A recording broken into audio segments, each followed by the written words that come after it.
ఇక్కడ కూడా 2009లో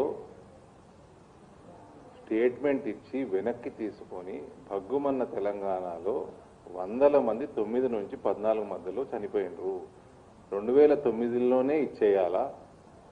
2004లోనే కమిట్ చేసిండ్రు వీళ్ళు మేనిఫెస్టోలా. ప్రభుత్వంలోకి రాగానే కాంగ్రెస్ ఇచ్చేయాలా? 2009లన్నా కనీసం ఇవ్వాలి.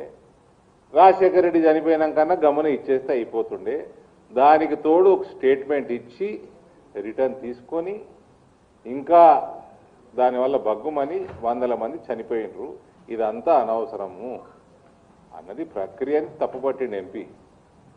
దానికి మీరు పింకు అద్దాలు పెట్టుకొని పింకు భూతత్వంతో చూడాల్సిన అవసరం లేదు.